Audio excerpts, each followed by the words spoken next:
नमस्कार दोस्तों, welcome back to my channel. पिछला लेक्चर हम लोगों ने बुद्ध धर्म के बारे में देखा था, बुद्धिज़्म के बारे में देखा था। तो आज हम लोग जैनिज़्म के बारे में देखेंगे। तो आइए कुछ इंपॉर्टेंट फैक्ट हम लोग देख लेते हैं इसके बारे में। तो इसके जो पहले तीर्थंकर थे ये ऋषभदेव थे और इनका दूसरा नाम आदिनाथ भी है। तो ये दोनों नाम में से कोई सा भी नाम दे सकता है, तो आप ये ध्यान रखेंगे। और इनके जो 23rd तीर्थंकर थे वो पार्श्वनाथ थे और लास्ट जो तीर्थंकर थे 24th वो महावीर स्वामी थे, है ना। ये ध्यान रखेंगे आप। और इनके जो पिता थे, महावीर स्वामी के पिता जो थे, इनका जन्म पहले देख लेते हैं। इनका जन्म वैशाली के निकट कुंडग्राम या कुंडलपुर में हुआ था। इनके जो पिता थे सिद्धार्थ, वो ज्ञात्रिक क्षत्रिय के संघ के प्रधान थे और माता त्रिशला विद्याहता वैशाली के लिच्छवी गणराज्य के प्रमुख चेटक की बहन थी, है ना। ये ध्यान रखेंगे। और जब पूर्ण ज्ञान प्राप्त हो जाता है जैनिज्म में तो उसको कैवल्य कहते हैं, है ना। और इसके जो पहले शिष्य थे महावीर स्वामी के वो जमाली थे, और जो कि इसके कौन थे, दामाद। महावीर स्वामी का जो दामाद था वही उसका पहला शिष्य भी था। और मक्खली गोशाल, इन्होंने आजीविका संप्रदाय की स्थापना की थी। तो आजीविका संप्रदाय क्या था, तो जो आपकी नियति में है, जो आपके नियति में है, मतलब हम लोग आज कहते हैं ना कि जब किस्मत में होगा तो मिलेगा, अगर नहीं होगा तो नहीं मिलेगा। तो ये इनडायरेक्ट वे में हम लोग आजीविक संप्रदाय के बारे में बात कर रहे होते हैं, बट हमें नहीं पता कि आजीविक संप्रदाय क्या होता है ना। तो आजीविक संप्रदाय मैंने जो अभी आपको बोला ये आजीविक संप्रदाय ही है और इसके फाउंडर मक्खली गोशाल हैं। ये ध्यान रखेंगे आप कि ऋषभदेव का जो प्रतीक चिन्ह है वो बैल है ना। और पार्श्वनाथ का प्रतीक चिन्ह सर्प है और महावीर स्वामी का सिंह है ना। ये ध्यान रखेंगे आप। और स्थूलभद्र जब दो भागों में विभाजित हो गया था जैनिज्म, जैन का जो सेक्ट था, वो एक स्थूलभद्र जो कि श्वेतांबर कहलाते थे और जो भद्रबाहु के अनुयायी थे वो दिगंबर कहलाते थे। और यही जो भद्रबाहु के अनुयायी थे ये किधर चले गए थे, श्रवण बेलगोला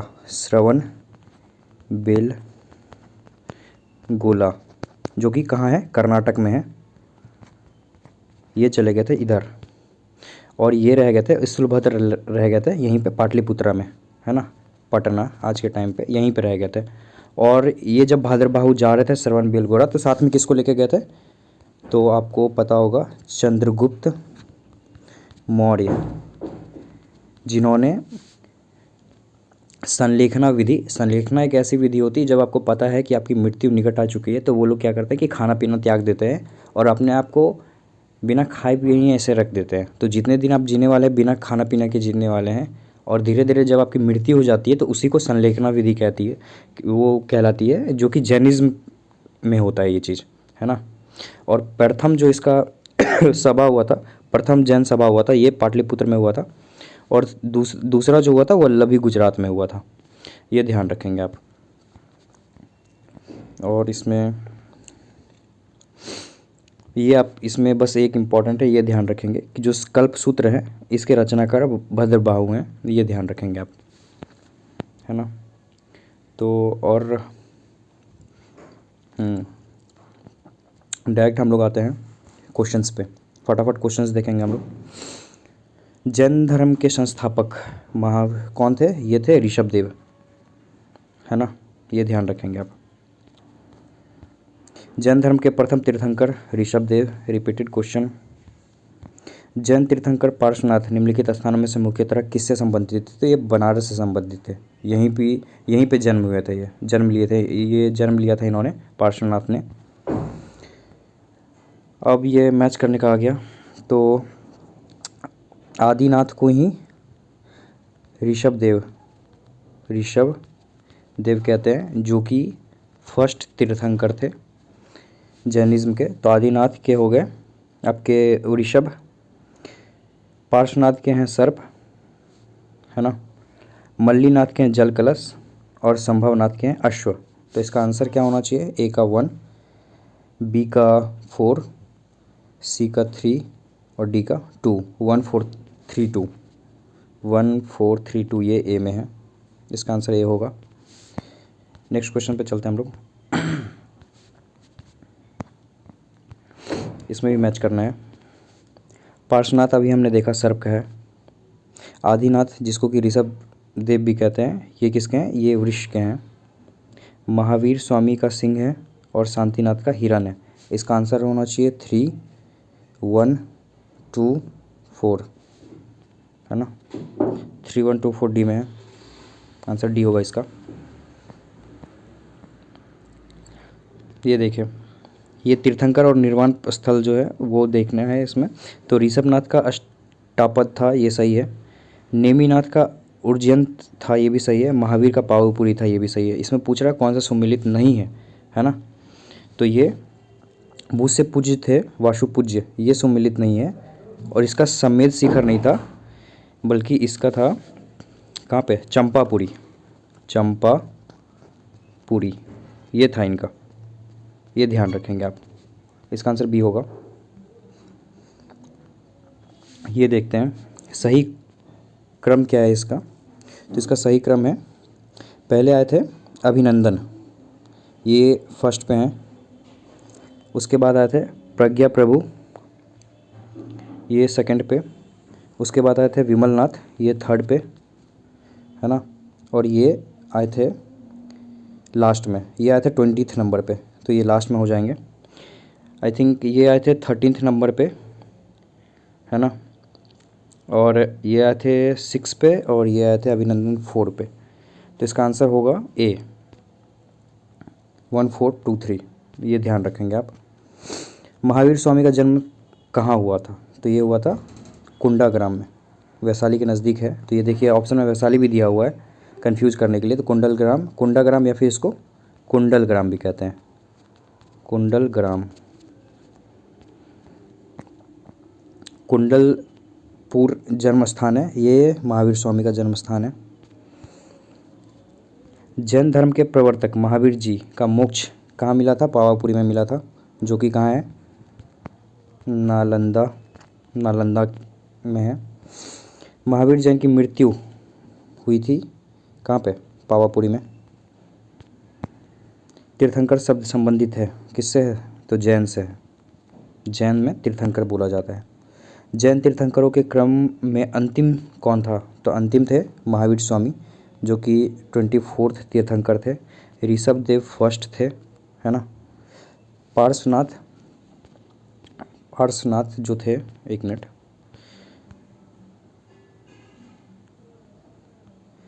पार्श्वनाथ जो थे वो 23rd थे और ऋषभ देव फर्स्ट थे।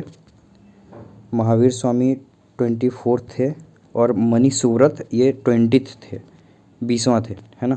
तो इसका आंसर क्या होगा? सी, महावीर। निम्नलिखित में से कौन एक जैन तीर्थंकर नहीं था?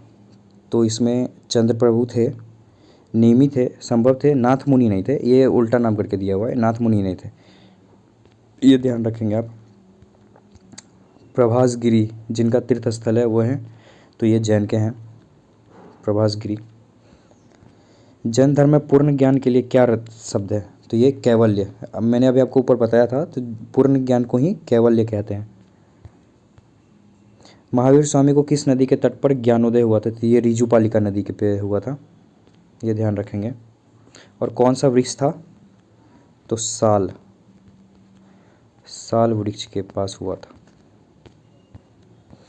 त्रिरत्न सिद्धांत, सम्यक धारण, सम्यक चरित्र, सम्यक ज्ञान, जिस धर्म की महिमा है वह है जैन धर्म। और बुद्ध धर्म की क्या है? तो बुद्धा, संघ और धम्म, ये ध्यान रखेंगे। हमने लास्ट लेक्चर में देखा है, बुद्धिस्ट वाले लेक्चर में। ये त्रिरत्न या 3 रत्न जैसे सटीक ज्ञान, सच्ची आस्था और सटीक क्रिया निम्न में से किससे संबंधित है? तो ये जैन धर्म से संबंधित है। 19 का कौन सा दर्शन त्रिरत्न को मानता है? तो ये बौद्ध धर्म भी मानता है त्रिरत्न को और जैन धर्म भी मानता है ना। तो ये ध्यान रखेंगे। अनुव्रत सिद्धांत का प्रतिपादन किया था? तो ये किया था जैन धर्म ने। स्यादवाद सिद्धांत है, वापस से जैन धर्म का है। बहुत सारे सेक्ट हैं जैन धर्म के, स्यादवाद वापस से रिलेटेड आ गया जैन धर्म से, रिपीटेड क्वेश्चन। ये इसको मिलाना है। तो इसमें से कौन जैन धर्म से संबंधित है? तो ये स्यादवाद अभी हमने ऊपर देखा, और अनिकांतवाद। 1 और 4 स्याद ये जैनिज्म से संबंधित है। और जो बी है सर्वस्तिवाद, ये बुद्ध धर्म से संबंधित है। और ये शून्यवाद, जिसको कि अनुयायी थे इसके नागार्जुन हमने लास्ट लेक्चर में देखा था। बुद्धिज़्म का अगर आपने लेक्चर देखा होगा तो आपको वहाँ पे मैं ये फैक्ट बता चुका हूँ। तो इसका आंसर होगा 1 और 4, मतलब ए। ये ध्यान रखेंगे। मैंने आपको पिछले लेक्चर में बताया था कि हर हिस्ट्री का हर एक चैप्टर एक दूसरे से रिलेट करता है। तो आप पिछला चैप्टर देखेंगे तभी आपको अगला चैप्टर बेहतर समझ में आएगा। जैन दर्शन के अनुसार सृष्टि की रचना एवं पालन पोषण ये सार्वभौमिक विधान से हुआ है। वो लोग गॉड में नहीं मानते थे। अनेकांतवाद निम्नलिखित में से किसका सिद्धांत है? यह जैन मत का है। निम्नलिखित में से कौन सा धर्म विश्व विनाशकारी प्रलय की अवधारणा में विश्वास नहीं करता? ये जैनिज्म नहीं करता है। ये लोग ये नहीं मानता है कि ईश्वर ही ये सब कर सकते हैं। जैन धर्म का आधारभूत क्या है? तो ये अहिंसा है। आपने कभी अगर जैन धर्म के अनुयायी को देखा होगा, अगर रोड रास्ते पे चलते हैं, स्पेशली जो दिगंबर लोग होते हैं जो नंगे चलते हैं, वो लोग कोई वस्त्र धारण नहीं करते हैं, तो वो लोग क्या करते हैं, एक मयूर पंख रखते हैं अपने हाथ में। तो क्या रखते हैं? मयूर पंख रखते हैं।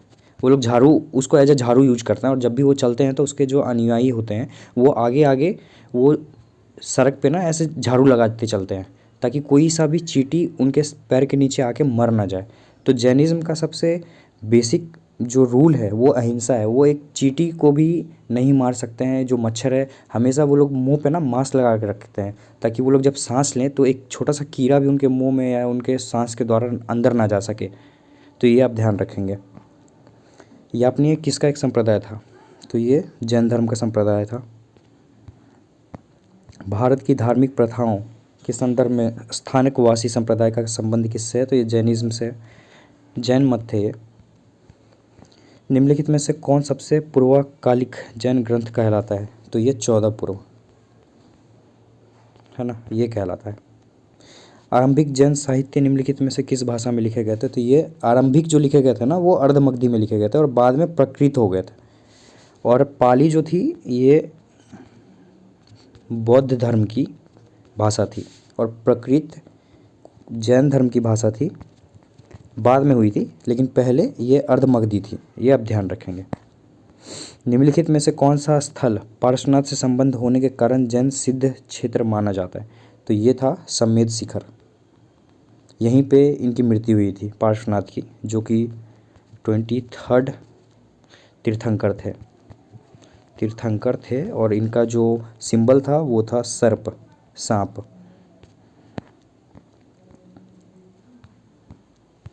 निम्नलिखित में से कौन सा आरंभिक जैन साहित्य का भाग नहीं था?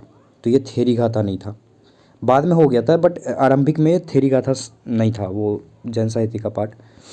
जैन संप्रदाय में प्रथम विभाजन के समय श्वेतांबर संप्रदाय के संस्थापक थे। श्वेतांबर, स से श्वेतांबर और स से स्थूलभद्र। इसका आंसर ए होगा। भद्रबाहु किसके थे? तो ये दिगंबर के थे, दिगंबर। श्वेतांबर, ये जो जैनिज्म है ना, वो लोग श्वेत कपड़ा धारण करते हैं, उनको श्वेतांबर बोला जाता है। और दिगंबर लोग नंगे रहते हैं, कोई कपड़ा वपड़ा धारण नहीं करते हैं।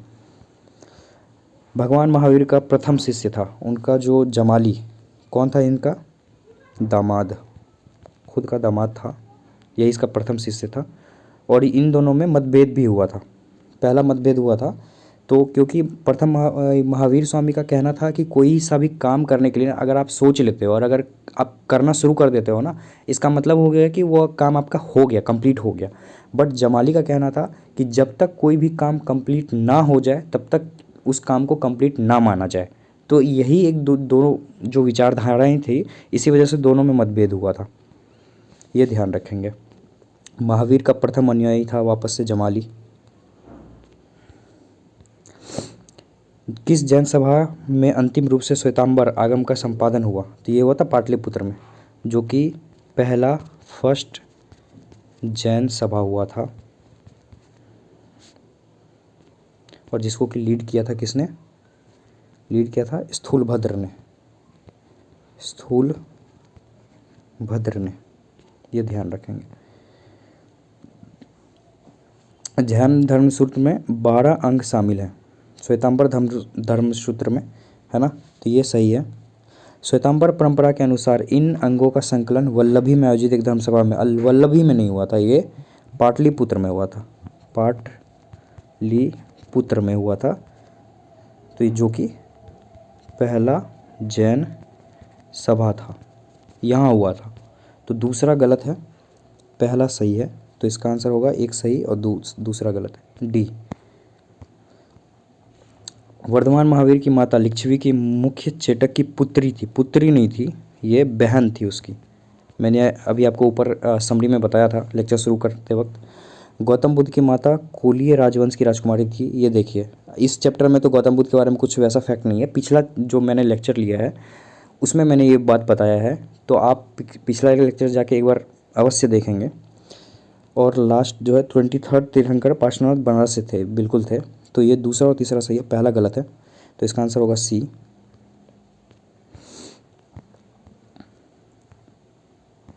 प्राचीन जैन धर्म के संबंध में निम्नलिखित कथनों में से कौन सा एक सही है? तो स्थूल बाहु के नेतृत्व में दक्षिण भारत में जैन धर्म का प्रचार हुआ। स्थूल बाहु नहीं था ये था भद्र बाहु। तो पहला नहीं है।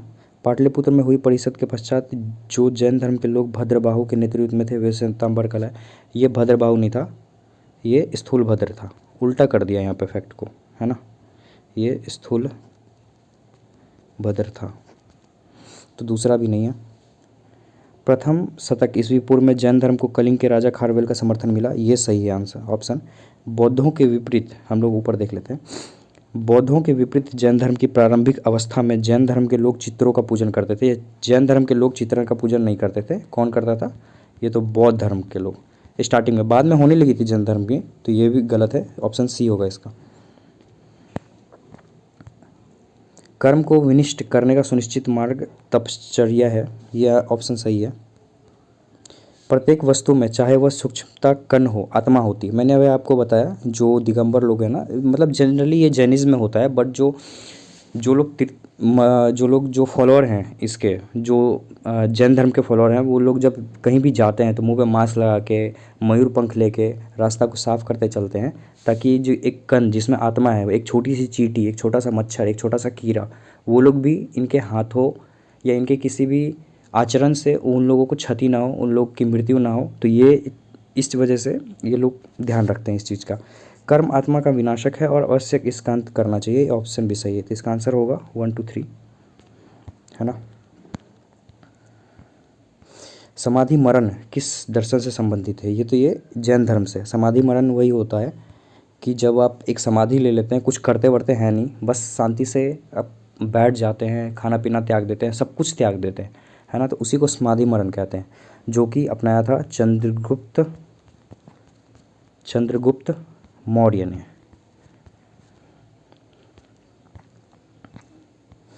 दक्षिण भारत के इक्ष्वाकु शासक बौद्ध मत के विरोधक थे। भाई बौद्ध मत के विरोधक नहीं थे, ये सपोर्टर थे। पूर्वी भारत के पाल शासक बौद्ध मत के समर्थक ही है, बिल्कुल सही है। तो इसका आंसर बी। ये बुद्धिज्म का क्वेश्चन जैन वाले चैप्टर में दे दिया है। आजीवक संप्रदाय के संस्थापक थे, तो ये कौन थे? मक्खली घोषाल, 45 का, ये देखिए मक्खली घोषाल यहाँ। आजीवक संप्रदाय मैंने आपको ऊपर बताया था, ये लोग नियति में बिलीव करते हैं, कि इनका मानना है कि जो आपकी किस्मत में होगा वो आपको मिल के रहेगा, आपको कुछ करने की आवश्यकता नहीं है। निम्नलिखित में से किसने प्रतिपादित किया कि भाग्य ही सब कुछ निर्धारित करता है, मनुष्य असमर्थ होता है? वापस से ये आजीविकों ने किया था। इनका यही मानना था कि जो भी आपकी किस्मत है ना, आप कुछ ना भी करोगे तो आपको मिल जाएगा, और जो आपकी किस्मत में नहीं है, आप कितना भी हाथ पैर मार लो, वो आपको नहीं मिलेगा। संप्रदाय जो नियति की अटलता में विश्वास करता था, यह है आजीविक। इनका यही कहना था जो किस्मत में है वो अटल है, वो मिट ही नहीं सकता है, वो आपको मिल के रहेगा। वापस से देखते हैं, मैच करते हैं। ये जो घोषाल लिखा हुआ है, ये मक्खली घोषाल है ना, मक्खली घोषाल है, ये आप ध्यान रखेंगे, ये शॉर्ट उसका आधा नाम लिखा हुआ है यहाँ पे। तो गोशाल का क्या थे, वो आजीवक संप्रदाय के थे, है ना। और अब देखते हैं नागार्जुन जो शून्यवाद के थे। भद्रबाहु कौन थे, तो जैन थे। और लकुलीस पाशुपत थे। अगर ये आपको नहीं भी पता होगा ना, अगर ये तीन आपको पता होगा, ये तो मैंने आपको पिछले लेक्चर में बताया था नागार्जुन के बारे में, है ना। और ये भद्रबाहु और गोशाल के इस लेक्चर में पता है। तो मतलब आप देख सकते हैं कि पिछला लेक्चर भी कितना इंपॉर्टेंट रखता है, वो उससे भी क्वेश्चन आ रहा है। तो इसका आंसर क्या होना चाहिए, तो नागार्जुन थे शून्यवाद, बी का 2, गोशाल थे आजीवक, डी का 1, भद्रबाहु थे 4 और ए का बचा 3, 3 2 4 1। तो ऑप्शन है 3 2 4 1 बी में है। चलते हैं अगले क्वेश्चन पे। बराबर की गुफाओं का उपयोग किसने आश्रय गृह के रूप में किया था, तो ये आजीविकों ने किया था। तो अब बनाया किसने था, तो इसको बनाया था अशोक ने। और ये है कहाँ पे, ये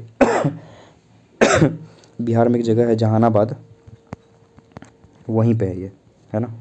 ये आप ध्यान रखेंगे। उत्तर प्रदेश में बौद्ध एवं जैनियों दोनों की प्रसिद्ध तीर्थस्थली है, तो ये कहाँ है, ये कौशाम्बी में, बी आंसर ध्यान रखेंगे। निम्नलिखित में से कौन सा एक कथन सही नहीं है, श्रवणबेलगोला स्थित गोमतेश्वर की प्रतिमा जैनियों के अंतिम तीर्थंकर को दर्शाती है, तो ये सही नहीं है। ये जैन का अंतिम तीर्थंकर नहीं थे। अंतिम तीर्थंकर कौन थे, महावीर। महावीर का प्रतिमा नहीं है वहाँ पे प्रतिमा किसकी है, ये गोमतेश्वर, इसको जिसको कि बाहुबली भी कहा जाता है, बाहुबली।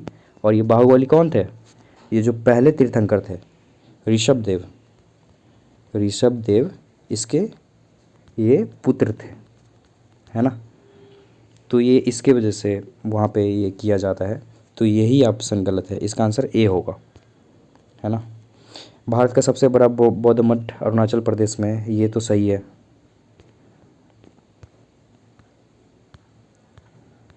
खजुराहो के मंदिर चंदेल राजाओं ने बनवाया था, ये भी सही है। होयसाल मंदिर शिव को समर्पित है, ये भी सही। तो इसका आंसर क्या होगा, ए, मैंने आपको ऑलरेडी बता चुका है।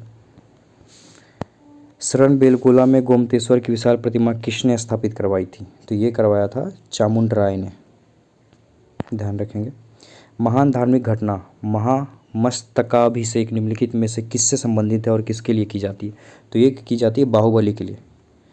मैंने अभी आपको नीचे बताया कि बाहुबली कहा जाता है किसको, तो गोमतेश्वर को। कहाँ गया, बाहुबली कहा जाता है गोमतेश्वर। और बाहुबली कौन थे, तो ऋषभदेव के पुत्र थे, है ना। तो यह ध्यान रखेंगे। और हर 12 साल में श्रवणबेलगोला में तो ये आयोजित की जाती है, तो ये आप ध्यान रखेंगे। ये लास्ट क्वेश्चन था इसका, है ना। तो वीडियो अच्छी लगी तो लाइक कीजिएगा, सब्सक्राइब कीजिएगा। और अगले लेक्चर में हम लोग बात करने वाले हैं शैव तथा भागवत धर्म के बारे में, है ना। Thank you so much.